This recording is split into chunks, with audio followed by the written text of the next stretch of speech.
Hi everyone! Okay, so this video is just going to be a short review of the 1977 film Equus, directed by Sidney Lumet and based on the play by Peter Shaffer of the same name. Okay, so Equus is a movie that follows basically the same plot as the play of this psychiatrist, Dr. Martin Dysart, played by Richard Burton, who is given a particular patient, a teenager by the name of Alan Strang, who is being treated for this absurd, insane crime he's committed of blinding 6 horses at a stable that he worked at. And the story, and the story of the play and the movie, it's told from the first-person perspective of Dr. Dysart, and what we learn mainly about the character of the Doctor is that he's becoming increasingly psychologically unwell, because he feels trapped in the situation he's in. He feels trapped in his job of having to treat disturbed teenagers, and his dream would be to get out the job and live a peaceful life. And throughout the course of the sessions with the character Alan Strang, played by Peter Firth, he develops this sense of jealousy towards Alan, because Alan has this has created in his own mind a god by the name of Equus, the Latin word for horse, which Alan believes is in all horses. And this scenario was developed by material Alan remembered from the Bible, read to by his mother, reading him the segments about horse and rider as one person, so basically, the task that the Doctor has is to get to the bottom of what happened, why Alan committed this unbelievable crime, why he did this terrible thing to these animals that he supposedly loves, and throughout the film, the Doctor uses various different forms of therapy to get Alan to be honest and tell the truth about experiences that have occurred. For example, the first session, the Doctor wants Alan to tell him about the first time he saw a horse, which leads to this flashback scene on a beach of Alan, even though, yes, it's still Peter Firth in the scene, Peter Firth was 19 years old at the time he played this role, after playing the role for years on the stage, as Richard Burton also played the role of Dr. Dysart in preparation for the movie. He'd also played on stage, but as I say, in this scene, Alan's on the beach building a sandcastle, when a horseman comes up to him with a horse and offers to give him a ride, and Alan gets on the horse and then the horseman teaches him to communicate with the horse, telling him to saying, "Bear me away," to go faster. And when his parents notice Alan on the horse, they go completely hysterical and yank Alan off the horse. And then we see at the end of the scene how distressed Alan becomes from being just torn away from that joyful experience. And then, from that is where this this particular fascination and obsession with horses begins to develop. With a mixture of that first experience riding the horse and with the influence of the material from the Bible, and that his mother had basically told him from when he was a child. And then there's also this plot where we're introduced to Alan's parents properly for the first time, and they are played by Joan Plowright and Colin Blakely. Two very fantastic performances. It's explained that Alan has a picture of a horse in his room, which took the place of another picture of a man being brutally sacrificed, which his father tore off his bedroom wall in a rage, and then later gave Alan the picture of the horse, which replaced it.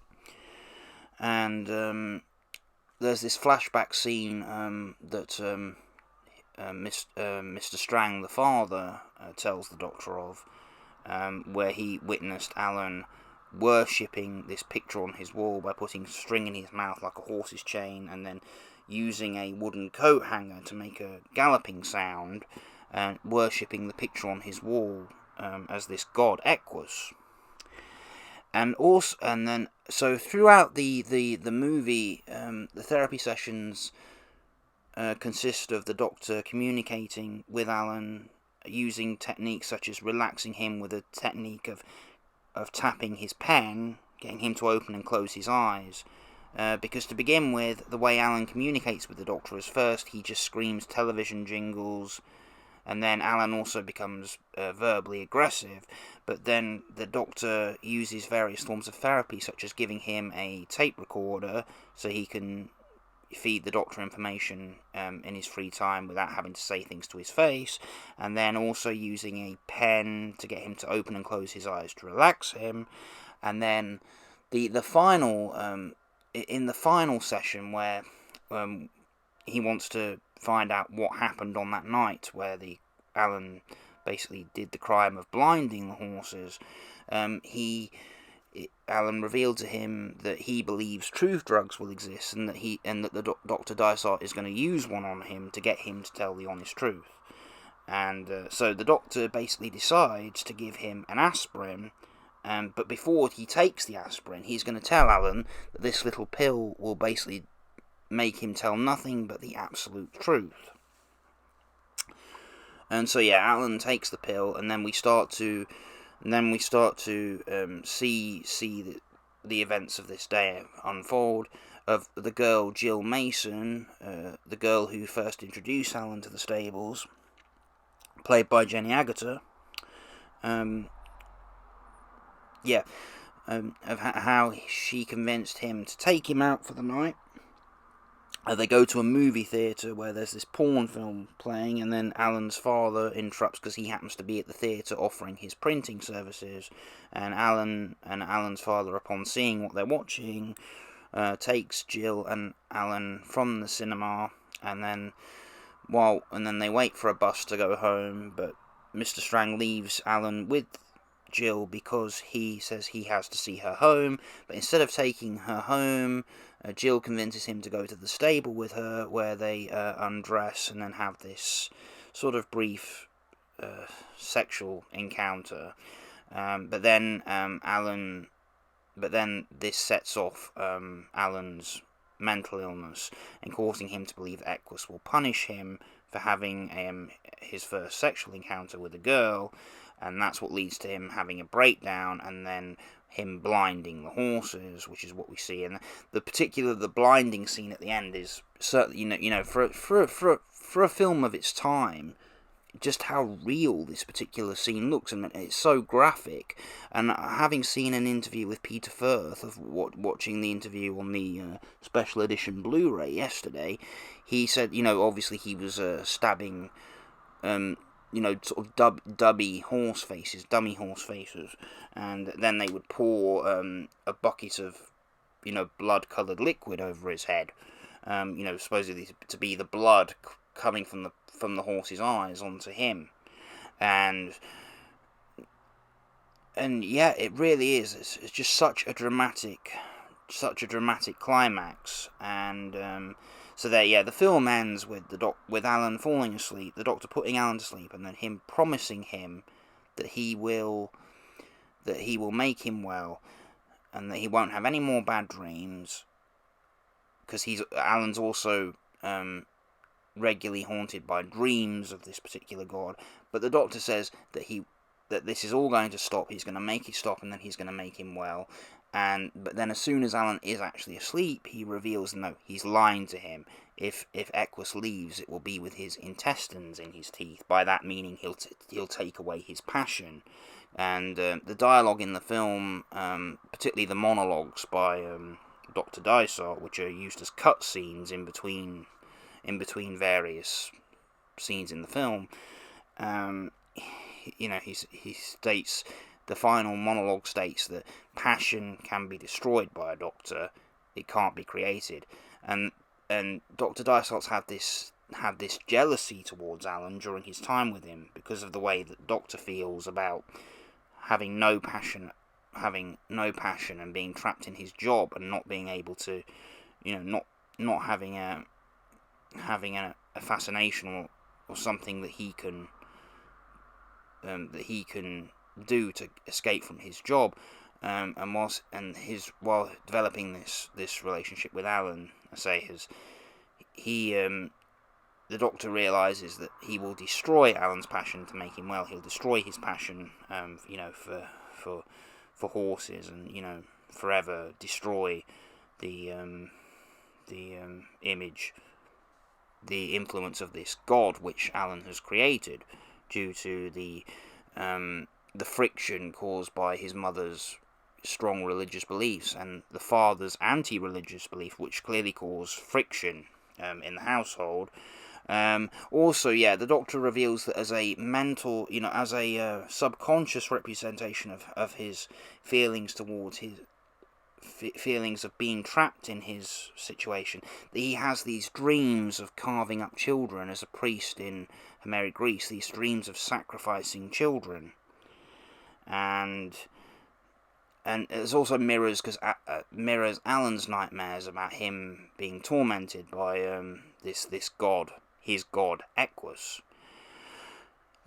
So yes, the overall plot the overall plot of the film is, mainly based on the relationship between the two characters, and I must say it's just an incredibly I think an incredibly well done film adaptation of a play.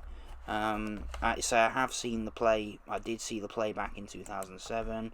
So the film is directed by Sidney Lumet, and we have the cast of the entire cast list reads.